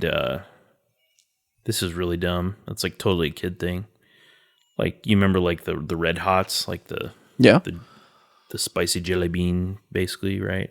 Yeah, like a baking jelly bean. I don't know how to describe that. Yeah, Red Hots. I know what Red Hots are. I mean, they're chewy, but they're really hot. They're really hot cinnamon, like, You mean hot tamales? Is that what it is? Yeah. Tamales? Red Hots are the really small ones that are hard. They're really hard. Yeah. No. These are the tamales. Yeah. Tamales, okay. Hot tamales are the gummy ones. Yeah. Tamales. Chewy. So I would like put that in I would put that in my soda. Yep. And like, I would just leave it in there, and like, it would like drain all the color out of it. Mm-hmm. So it would just be like clear, like the jelly. Yeah. Stuff. And I'd be like, oh, look, that's cool. Yeah. Anyway. Do it in the Sprite. Flavor up your Sprite some. Oh, yeah. Oh, yeah. I remember that. Okay, so we rated Ziggy's. Okay, the movie. Yeah. I'm gonna give that. It was my first A24 movie. Okay. I guess, right? They're kind of known for like these kind of like weird movies, kind of off kilter kind of movies, like, right? I think I watched Everything Everywhere All at Once before I saw that, so that would be technically my second one. Okay. That was also a really good movie. Another thing about Uncut Gems is that it was just like we talked about how it was real like anxious, anxiety inducing, like it was just chaotic, like like the camera movements and like the dialogue, like people were talking, like it was just really like it just kind of kept ratcheting up the the chaos, like the chaos, especially drama, in the jewelry store. Intensity. Yeah, especially in the jewelry store, there's like, you know, you got like 6 or 7 different people talking and like 3 or 4 conversations all going on at once, and you're overwhelmed by all this, and like it's hard to pay attention, and it's just like yeah. So I would rate this. I really liked it. I don't know. Would I want to watch it again? So I think I'd watch it again. I did some Reddit sleuthing on this movie. Oh, okay. In the R movies category, where they talk about all things movies. Mm-hmm. And yeah, that was like a common thread of people being like, yeah, actually I love this movie. It was super good. I'll never watch it again. Really? Yeah. People were like, yeah, it's a one and done. You watch it, you experience it, you never watch it again because it's too much to take in again. So yeah, I don't know. I can see that. I think I would watch it again. Same. I can see where people would get that. Like I definitely felt the chaos and the anxiousness, and but I wasn't like uncomfortable per se watching it. Like, yeah, maybe not uncomfortable. It felt stressful to watch it. Yeah. Like I don't know. Adam Sandler made a joke a couple, when it came out about how that was his version of Oscar bait. Right, because he's known for doing like stupid movies where they don't get any awards really or anything like that. Or they get the bad awards like the Razzie. Yeah, awards. And he was like, I did this movie and I had to wear these like fake teeth and blah blah blah. Yeah, not his teeth in the movie. He also has a mole or something on his cheek. Yeah, he's a fake mole. Adam Sandler's not particularly attractive, I think, on his own. I wouldn't say. You shut your mouth, Josh. He's no Ryan Reynolds. or like he's definitely gotten a bit of that pudge going on, like the kind of just a little dad bod. It's also how he dresses though, like yeah, he wears like really giant gym shorts. And I was reading Wikipedia after this. So I read about the movie Uncut Gems and I read about him, and apparently he like influenced, like he's got like an influential style, like a specific style of wearing those oversized clothes and stuff. And I was reading that, I'm like, you know what? I should start dressing like Adam Sandler. 100%. Works for him. It works for him. It works for him so well. Like he just. But that's the thing too. Is like he's. It's never like. Some people do that kind of stuff, but you can tell that it's all couture, custom made clothes for them, and like or super high quote fashion. And I'm like, I don't know. He just looks like he shops at Walmart. Yeah, I mean, he wears just like giant like t-shirts, like baggy shorts. Yeah, and he's into basketball, so I mean, does he wear a lot of like basketball jerseys or gym shorts? Possibly, kind of just.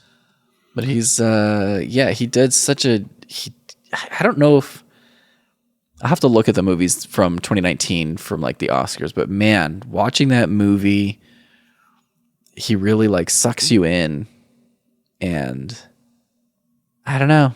He did such a good job with that movie that I think he definitely deserves some kind of nod at least. Yeah, I'd be curious to see like.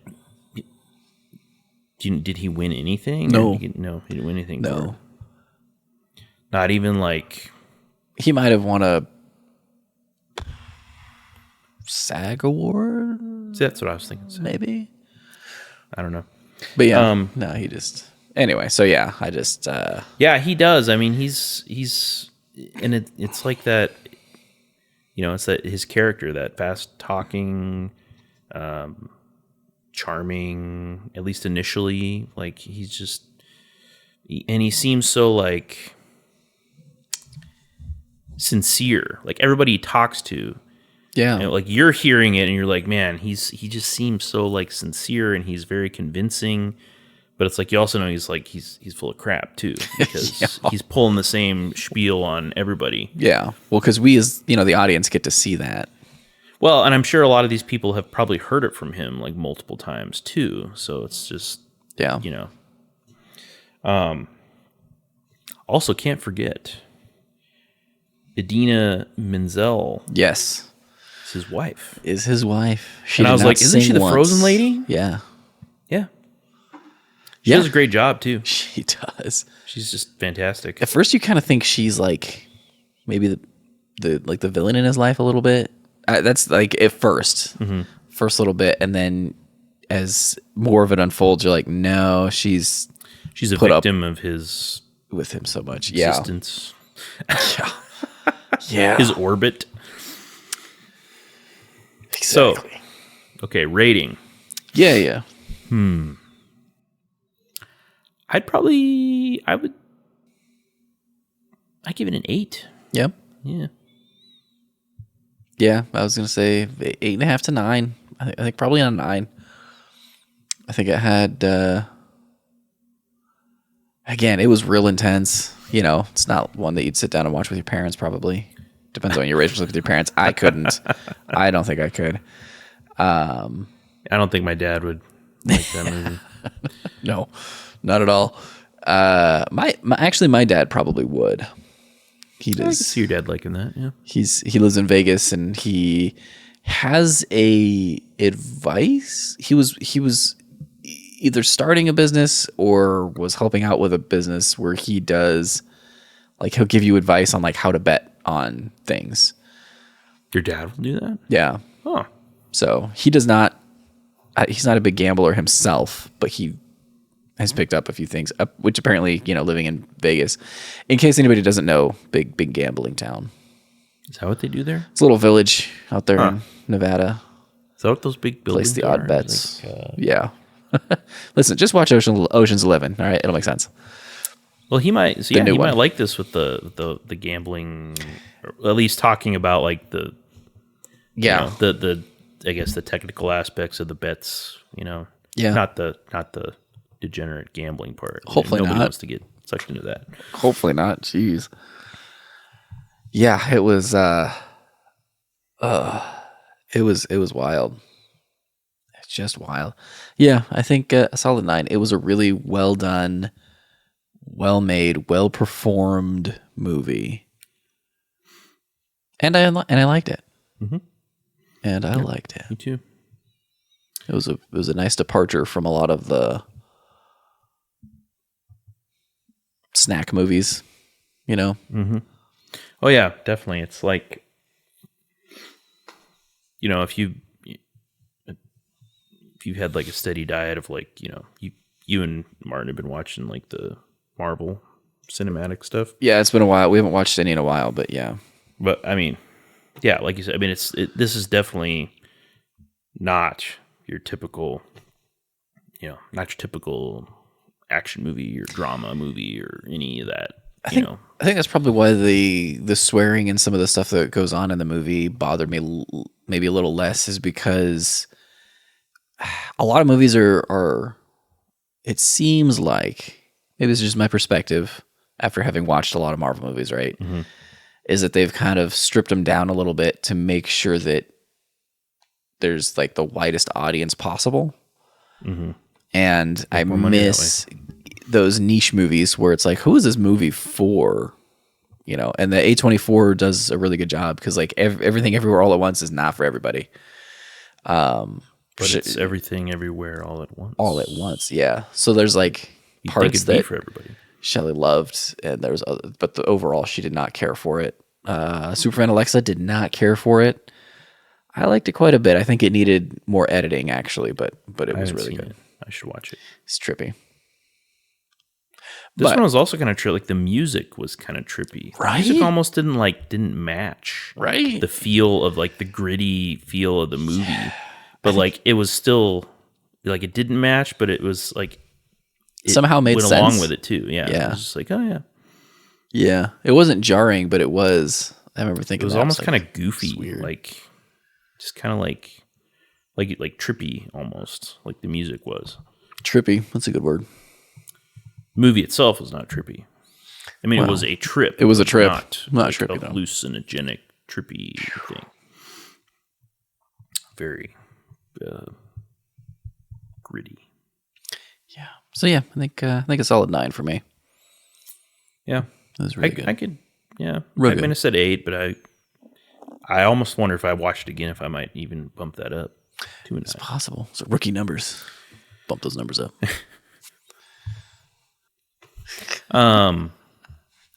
He spent a lot of time on his phone. He did. Like the cell phone was a big focus of the like.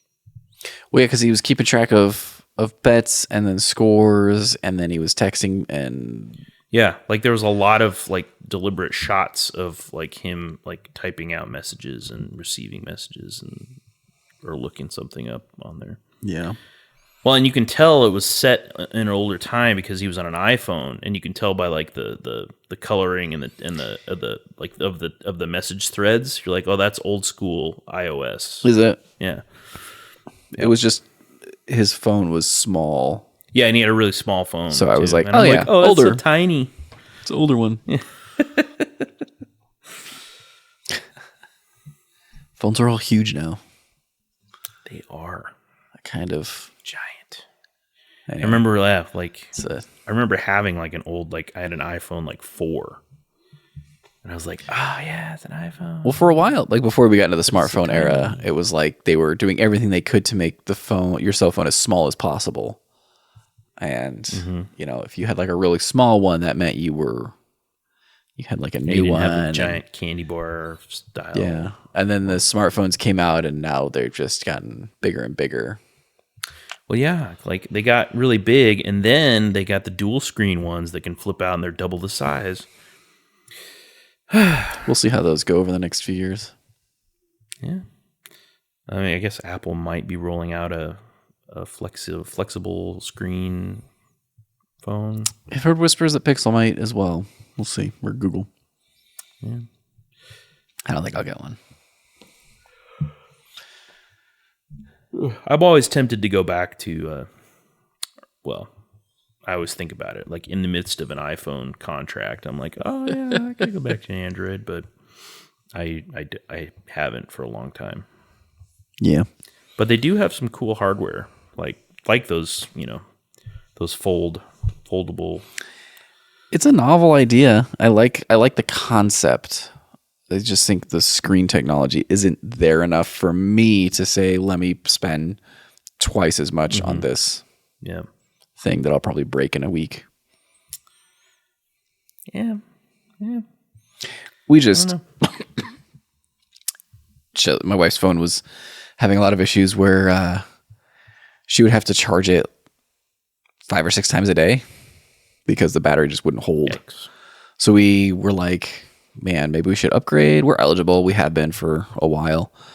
And instead we were just like, we pay for insurance. Let's see what we can do with that. And so she just got a replacement. Same model. She went from the Pixel 4 to the Pixel 4 XL. Oh. Which she didn't care for too as much. Like, it's fine because she only has to charge it like every other day now. But Pixel 4 XL when it first came out was a beast. And so we were like, yeah, there's just like the new phones just don't have enough. It's like not enough of an upgrade yet, even though we're. How far behind are you? Like 3? What are they on? 7? The 7 is what the current one is. So yeah, 3 renditions back. So yeah, maybe with the Pixel 8, I'll upgrade. Yeah. I'm definitely not that way. Now I'm kind of enabled by that just because, my work, I get my phone through my work, so it kind of, subsidizes a lot of it. Yeah. So it's easier for me to justify like, oh yeah, my contract's up, so I'm eligible for a new phone. Like, yeah, give me a new one. Yeah. Yeah, but I'm also like, I struggle a lot with that, like, kind of, instant gratification, kind of bigger and better. FOMO, kind of, it's a personal failing. So, I'm more likely to upgrade more often. So, if I was like 3 phones back, so what is this, 14, so 13, 12? Yeah, it would be a struggle for me. Not that the phone would be struggling, but it would be a struggle for me because it's just like, man, I'm eligible for a new phone and I haven't done it yet. Because some people, just don't even think about it, or not even making a conscious decision. Like, we're just gonna wait. Some people just don't even think about it, and they just keep using it until either until they like lose it or break it, or it just dies. Then they're like, oh, I have to get a new one now. I have a couple of coworkers who are that way. Yeah. My boss, actually, he will replace parts and have it repaired and stuff. And he's still on like a 6-year-old Samsung. Wow. Maybe a little older. And I was like, I'm surprised How they does didn't. it still run? It still runs real well. Wow. Like, does he like not put a lot of stuff on it? Or? Not too much. He's pretty good about cleaning, like minimalist cell phone. As soon as he doesn't need something, he gets rid of it. And as soon as he what? As soon as he doesn't need something or doesn't want it, he gets rid of it, and you can always download it later.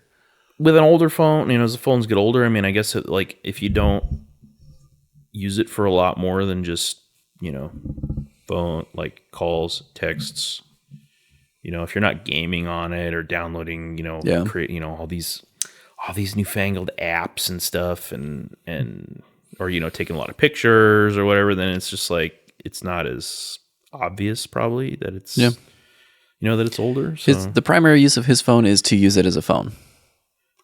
That is crazy. It's real weird. And the second primary focus is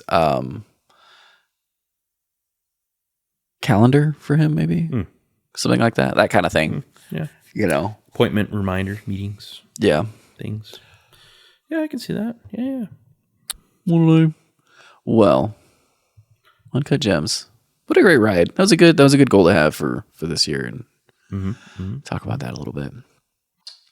I just recommend to anybody who's going to see it, like, one, do not underestimate the amount of vulgarity. Like, if you're uncomfortable with that, this may not be a good option for you. I don't think there's a family friendly, like, scrubbed version. No, for your TiVo or whatever. It'd basically just be like, it'd be a lot of dead air or like just awkward replacement words. It'd be, I want to place this bet. No. The end.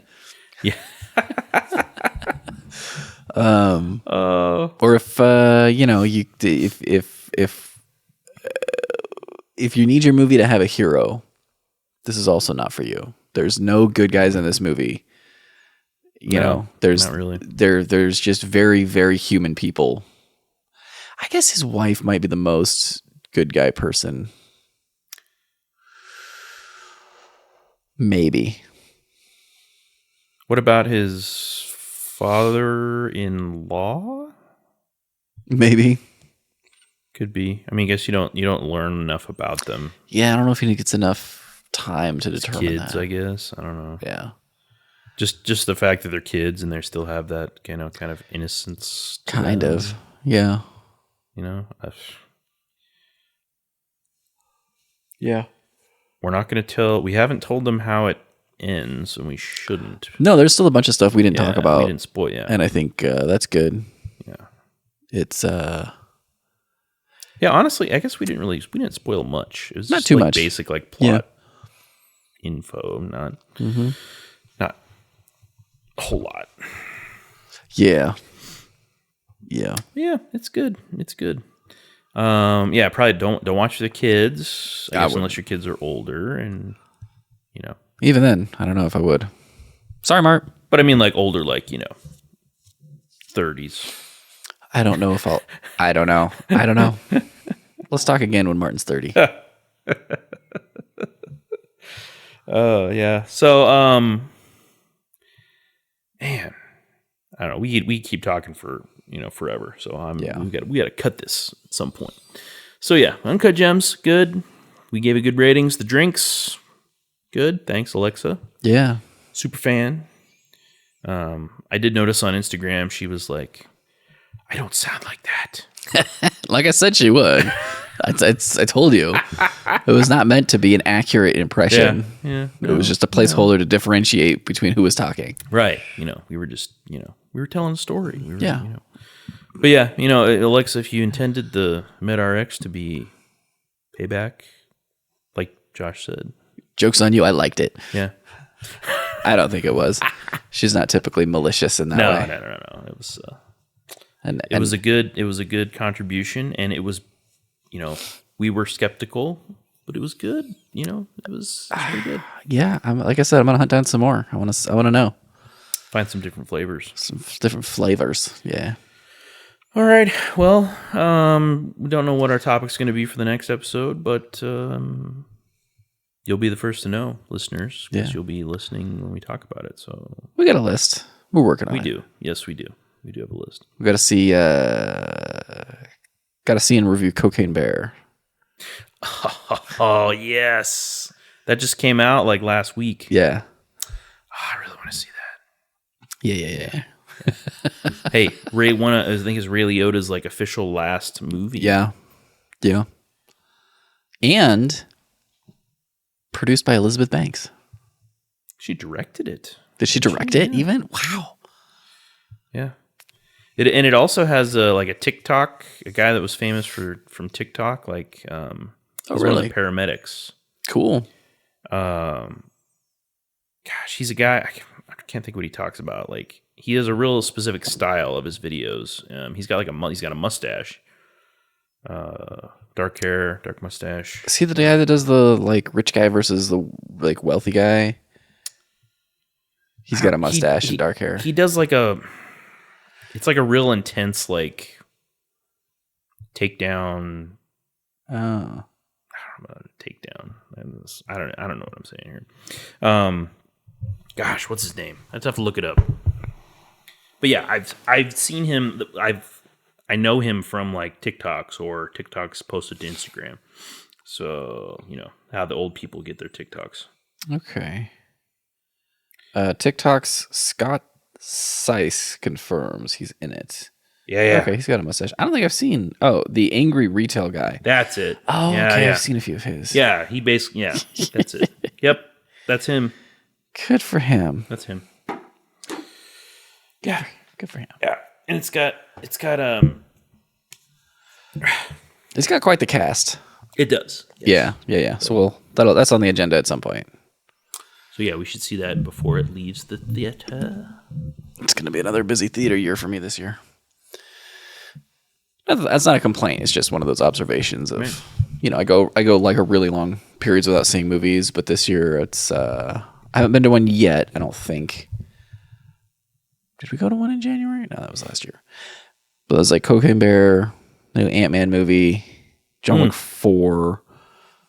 Oh man, I'm gonna see The Flash in theater because of Michael Keaton. Oh yeah. Returning as I'm Batman. Who are you? So they're basically pulling the Spider-Man thing. Spoilers. Multiverse. Yeah. Which makes sense for The Flash. That's very common in the. Is it? I think I might have Flashpoint I don't know comic about the Flash. if you want to read it. He's fast. He's reasonably quick. Yeah. I don't know if I'd say fast. Like a flash. Yeah, like a flash in the pan. Cool. All right. Well, we got some cool stuff. We always got cool stuff going on. Always have the best stuff. That's right. For you, the listener. Thanks for joining us for another episode, and take care, and we will talk at you later.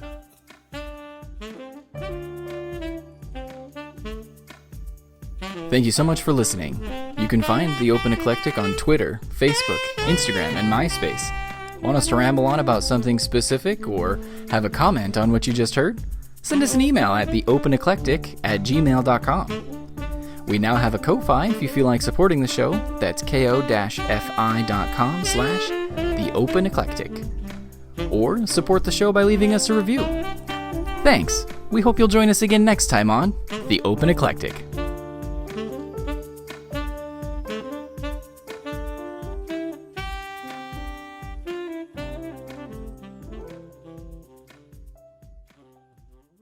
Good.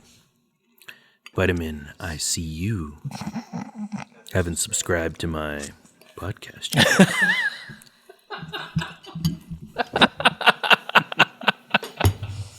Okay, that was good.